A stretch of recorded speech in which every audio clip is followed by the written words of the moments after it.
En el libro de Samuel capítulo 5, desde el versículo 17, se narra la historia de cómo David se enfrenta a los filisteos y cómo el Señor lo libertó en dos oportunidades. En la primera oportunidad, David se encontraba en la fortaleza que había construido en la ciudad de Jerusalén, y los filisteos llegaron y se desplegaron alrededor de la fortaleza para atacar a David. Pero David, en lugar de salir a atacar a los filisteos, primero tomó el tiempo para preguntar al Señor. David le consulta al Señor si tiene que salir a pelear contra los filisteos y si el Señor entregaría en las manos de David a sus enemigos. A lo que el Señor responde que sí, adelante, te aseguro que te los entregaré. David entonces sale y derrota a los filisteos en el campo de batalla. Y David exclama en aquel momento: el Señor irrumpió en medio de mis enemigos como una violenta inundación. Luego, los filisteos vuelven a atacar. Un tiempo después, dice, volvieron y se desplegaron nuevamente alrededor de la fortaleza de David. Venían insistentes los filisteos. Y de nuevo David pregunta al Señor qué debía hacer. Y el Señor esta vez responde: no los ataques de frente. En cambio, rodéalos y atácalos por la retaguardia. Y así mismo lo hizo David. Y dice la palabra que el Señor hirió de muerte a los filisteos desde Gabaón hasta Geser. Es decir, que el Señor volvió a triunfar sobre los filisteos. ¿Por qué te cuento esto? ¿Qué interesante hay para ti en esta historia? Pues te darás cuenta que David fue atacado por los filisteos en dos oportunidades.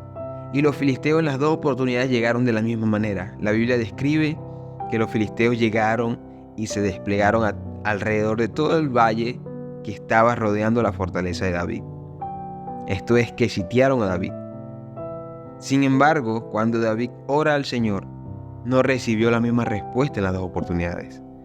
Y quiero que hagamos acá el primer punto. El primer punto es que David, en cada oportunidad que debía enfrentarse a sus enemigos, buscaba respaldo en el Señor. David buscaba dirección en la presencia del Señor. David no se lanzaba sin consultar. Aun cuando David tenía la fuerza, tenía los soldados, tenía el ejército, la preparación, la habilidad, David primero consultaba con el Señor. Y eso debe ser para ti y para mí una enseñanza el día de hoy. Que podamos decidir que en todo tiempo, no importa lo que vayamos a hacer, no importa cuántas veces hemos hecho lo mismo en el pasado, que nuestra confianza esté en el Señor y solamente en Él. Y que busquemos en todo momento dirección de parte de Dios. Que busquemos la guianza del Espíritu Santo para ejecutar aquello que vayamos a hacer, bien sea un plan, un proyecto, bien sea nuestro trabajo cotidiano que hacemos todos los días, tomar una decisión importante en la casa, tomar una decisión importante en los estudios, en el trabajo. No importa la circunstancia, que podamos nosotros recurrir al Señor para pedir su dirección y su guía. David así lo hizo, y en las dos oportunidades David salió vencedor. Pero, punto número 2, David salió vencedor, pero de manera distinta en cada situación.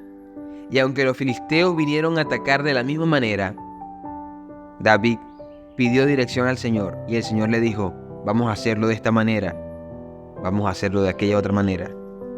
Pero era el Señor el que daba la dirección. Quiero aclarar una cosa: nuestro Dios es el mismo. La palabra declara que el Señor es el mismo ayer, hoy y por los siglos de los siglos. El Señor no cambia. Pero eso no significa que el Señor haga las cosas de la misma manera siempre.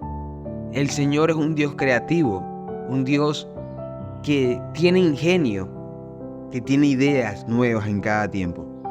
Por eso debemos nosotros estar atentos a escuchar la voz del Señor. Porque lo que Dios hizo en el pasado tal vez no sea lo mismo que va a hacer el día de hoy contigo. Como Dios solucionó tu problema en el pasado, tal vez no sea la misma manera en la que lo haga hoy. Necesitamos depender del Señor. Necesitamos recurrir al Señor para obtener su guianza y su dirección. Recuerdo acá que en el libro de Éxodo, cuando Israel se dispuso a cruzar el Mar Rojo, dice la palabra que Moisés con la vara tocó el Mar Rojo y el Señor abrió el mar en dos y ellos pudieron pasar en seco.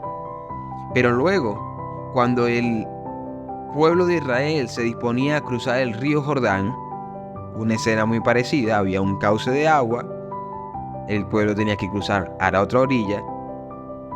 Dios no indicó que tocaran el agua con la vara otra vez, sino que caminaran hacia el río.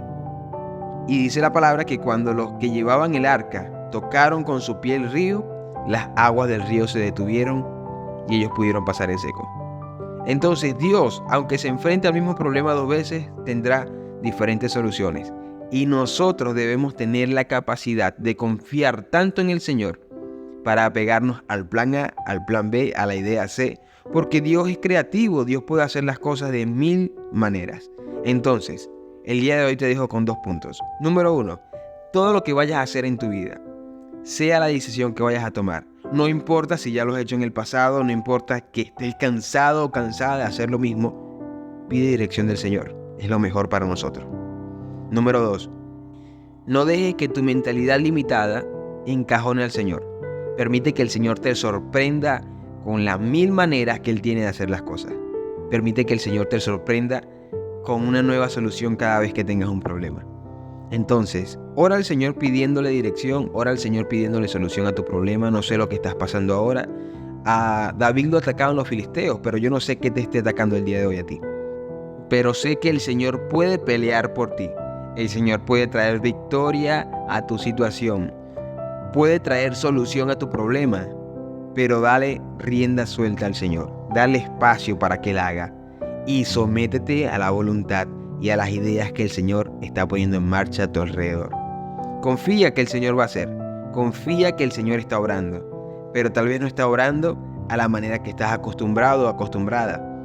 Si el Señor quiere hacer de una forma diferente en tu vida, entonces permítelo.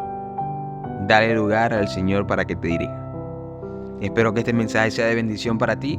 Te invito a compartirlo con alguna otra persona. Reenvíalo allí a tus contactos de WhatsApp. Se despide tu amigo Nelson Marín, recordándote que todavía te queda Dios.